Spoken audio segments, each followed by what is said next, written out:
Hello, everyone. My name is Subia Idris, and we are learning module 10.3. So the title of the module is same, qualitative sampling and data collection principles from introduction to nursing research online course for nursing students. But in this module, we will focus on a different data collection approach. So let's look at the objectives first. Objective for module 10.3 is describe data collection approaches in qualitative research design. You might have noticed that our objective is consistent from module 10.2 to further consecutive modules. It's because in each session, we are focusing on a different approach of data collection. So in this video, I will talk about observations as a data collection approach in qualitative research. This is the same slide that I displayed in the last video as well. So this shows a list of approaches for data collection in qualitative research.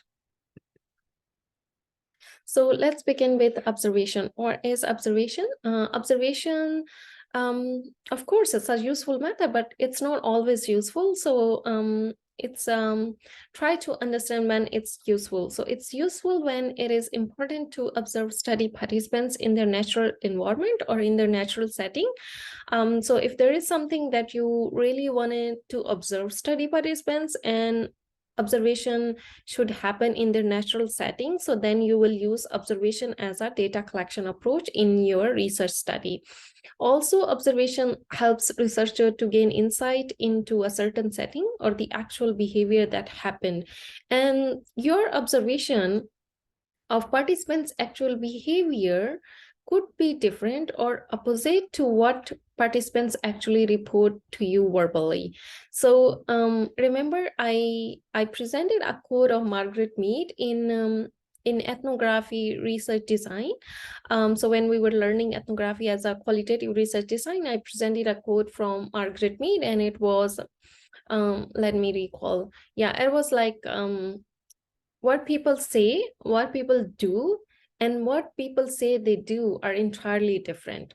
So the difference could be noticed through observation in their natural setting. So for example, if a person tells you, I brush every day. I'm just giving you an example. This is not any real observation of an actual research study, but I'm just giving you an example.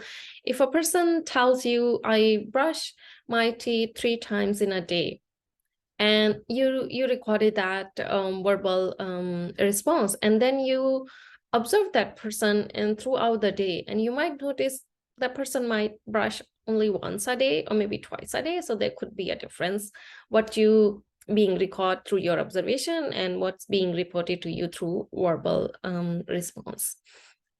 Another feature of observation is that researcher observe the participants and their reactions during a specific course of regular routines. So you set your time, like I give you an example of a critical care unit in ethnography research. So if you wanted to observe what are the practices and the culture of providing care for nurses in critical care areas, so you will, and if you want to focus what they do at the nighttime or during daytime, so you will specify some time, maybe 4 hours, 5 hours, 2 hours. You will specify that time, and you will there to record your observations. And along with observation, it's another important thing is researchers take detailed field notes. So field notes are all the notes that researcher notes down during their observation. So those notes are really helpful for the researcher when they do the analysis, because you can't keep remember everything, right? So you are observing, but then you are writing as well. So whatever you are observing, you are writing, and that writing is called field notes. And that field notes are transcribed later on to do the analysis further. Types of observation, there are two types of observation, participant and non-participant. So participant is observer is part of the observed setting. So like researcher becomes a part of the setting. Like if we again take an example of critical care unit, so researcher will be present inside the critical care unit to do the observations. While in the non-participant, the researcher is on the outside of critical care unit, but looking into in the critical care unit to record the observations. So researcher is present in, but not part of the situation. And researchers adopt this approach, non-participant, because they try not to influence the setting, the original setting or the actual setting or the actual behavior of the participants by their presence. So if you are present at in a setting and you want to tell a participant that you do whatever you do in your routine and I'm going to watch you or I'm going to observe you for my research study, it's obviously your presence is going to influence the participants' behavior. So they might change their practice, they might behave differently, so you won't get the actual behavior. So that was all about observation. And these were the references that I used to make this presentation.